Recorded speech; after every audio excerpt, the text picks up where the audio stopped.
Sa gitna ng umiigting na operasyon kontra sa mga iligal na Philippine Offshore Gaming Operation or POGO, isang pangalan ng patuloy na lumulutang, si Alice Goo, ang suspendidong alkalde ng Bamban, Tarlac. Ngunit tila patintero lamang ang nangyayari sa kaso niya. Paulit-ulit, pilit na itinatanggi ni Goo ang pagkakasangkot sa operasyon ng POGO, habang ang mga ebidensya naman ay tila nagsasabing kabaliktaran.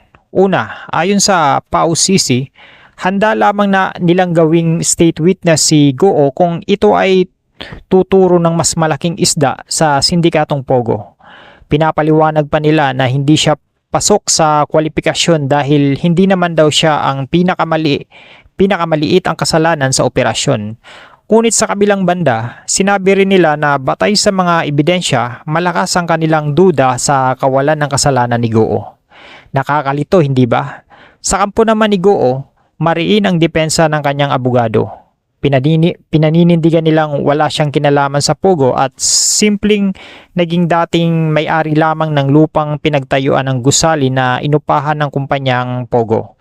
Subalit, lumilitaw sa mga dokumentong nakuha na may personal siyang partisipasyon sa mga pagproseso ng mga papeles para sa operasyon nito. Dagdag pa rito, pinaghihinalaan din siyang bahagi ng sindikatong pinapatakbo ng mga Chinese nationals. Kung susuriin, ang mga nabuong ebidensya, mayroon talagang malakas na indikasyon ng pagkakasangkot ni Goo sa illegal na aktibidad. Ang pagtanggi niya ay tila ba isang desperadang pagtatago mula sa pananagutan.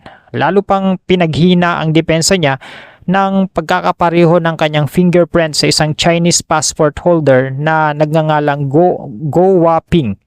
Hindi kaya ito ay isang taktika upang pagtakpan ng kanyang tunay na pagkakakilanlan? Kamakailan lamang naghain na rin ng petisyon ang Office of the Solicitor General para ipawalang bisa ang birth certificate ni Goo. Ito ay isang dagdag na marka ng duda sa kanyang tunay na identity at pinagmulan.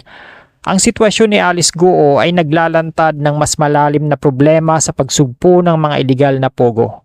Ang patas na paglilitis at paghahanap ng katotohanan ay tila ba na paglalaro ng teknikalidad at kawalan ng kooperasyon mula sa mismong mga taong dapat managot.